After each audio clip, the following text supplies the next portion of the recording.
Kenzie is like running around the van like, what do we do, what do we do? Leah is sitting next to me. She starts doing breathing exercises next to me. Amber is scrambling through all the drawers, pulling out my rose cones, literally grinding up weed, rolling a joint for me. She's like, this will help you feel better, this will help you feel better. Hey guys, it's Charlie. Welcome back to my channel. We are back on here because we're doing another story behind the post, which I really like doing. Like I've said, I feel like my Instagram is a bunch of pictures with awesome stories and awesome meanings behind everything. It's like a giant scrapbook. So this is one of the first pictures I ever shot at Horseshoe Bend. It's me jumping over a cliff. I recently went on a road trip and it was sponsored by Boo, who I went with a couple of my best girlfriends, and we went all around the West Coast, all the way around Nevada for a week and a half. It was 14 days and we did a bunch of awesome stuff. But specifically to this picture that I posted, there's a story behind it. And I've talked about mental health a lot on my page. It's obviously a more difficult subject to talk about at times because it's really hard to be vulnerable on the internet and like actually feel like people are listening to you or that they care. Speaking of mental health, the whole reason I started Roses, as I've talked about, is because I struggle with anxiety and I don't like taking medication, pills specifically, so cannabis has been an amazing alternative for me to deal with my anxiety. It's so funny, these rose cones literally tie into the story perfectly. So, we were pulling up to Horseshoe Bend. It was sunset. Page, Arizona, Lake Powell is right over there. The water's reflecting on the lake. It's beautiful, it's golden hour. We're ready to shoot. We went to the grocery store. We got wine, cheese, crackers, salami. I was so excited. We're pulling up to Horseshoe Bend. I'm just sitting there and all of a sudden, like, you know, I start rocking in my seat as we pull up, and you know, like the fight or flight, like when you're scared or like something bad happens, like I felt like something bad was gonna happen. And that's kind of like what anxiety is.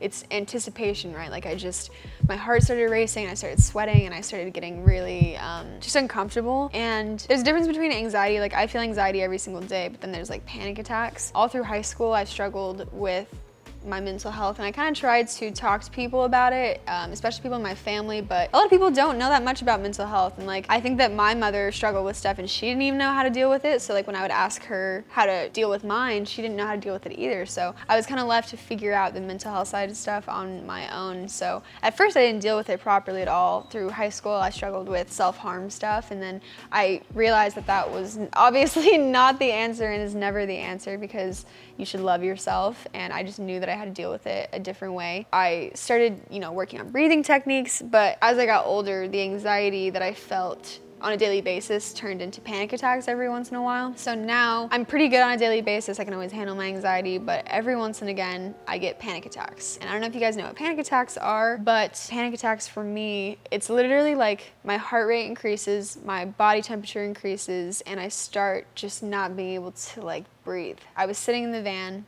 and you know, it's the most beautiful place ever with the best people ever. There's absolutely nothing wrong. And I'm sitting there having a panic attack. And I'd never had a panic attack in front of people either. It's super uncomfortable to like talk to people about that stuff. And like having a panic attack is not a cute moment, guys. Like I was like hyperventilating, and what happens when I do have panic attacks, because I start hyperventilating, blood flow starts to get cut off to my neck and my hands. So my hands start to like seize really close to my body, and I actually can't feel my hands or my arms. And then my lips go numb, and so does most of my face. And it feels like I'm about to pass out pretty much every single time. All I do while I'm having a panic attack is try to stop it, and that can almost make it worse sometimes. And I'm super thankful that I was actually with people, and it literally couldn't have been a better first experience having a panic attack in front of people. Typically I always just like go off and deal with it on my own. Being vulnerable in that moment, I was with people, and this is where it's like pushing your comfort level, right? And like trusting people, and it's so important to surround yourself with good people. So I'm having the panic attack, and all these people in the van are like, what do we do? Like, what is happening? I was mid panic attack, and Amber's like rolling a joint, Leah's doing breathing techniques, Kenzie is like sitting in front of me just making sure I'm okay. She literally is like, I wish I could take your pain for you, like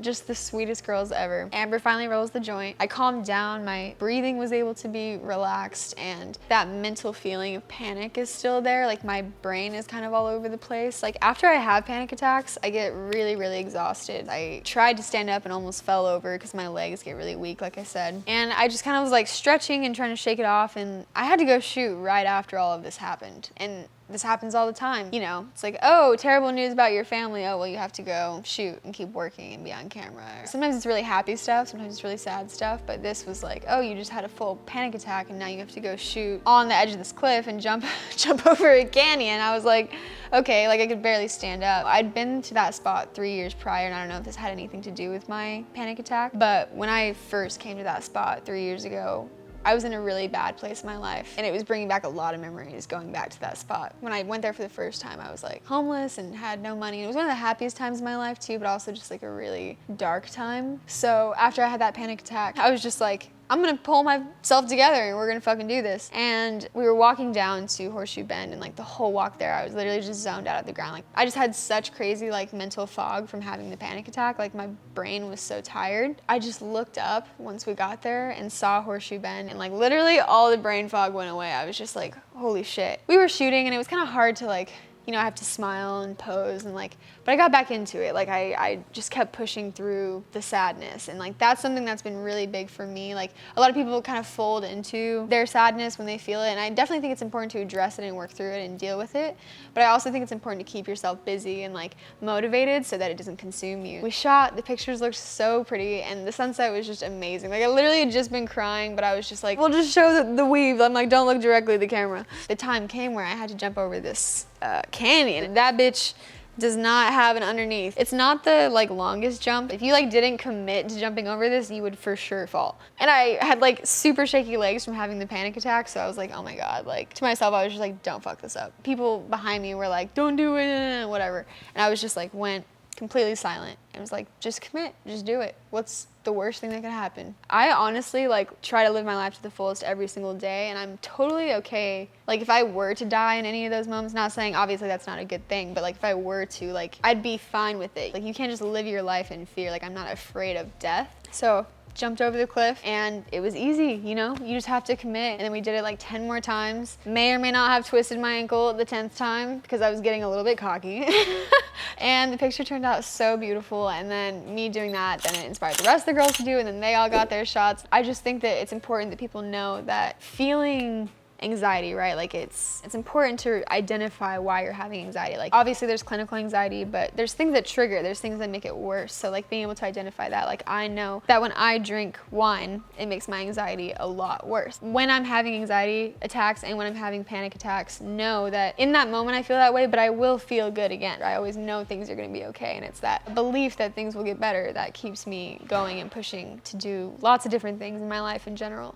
And I hope you guys liked this story behind the post. It was a deep one, but really important. Mental health is so important. That's why I started SmokeRoses, because I think it's a community of people who are trying to be better, who are trying to uplift each other and be like-minded. And that's what I want this community on here to be too. So if you guys enjoyed this video, make sure you guys like, comment, subscribe.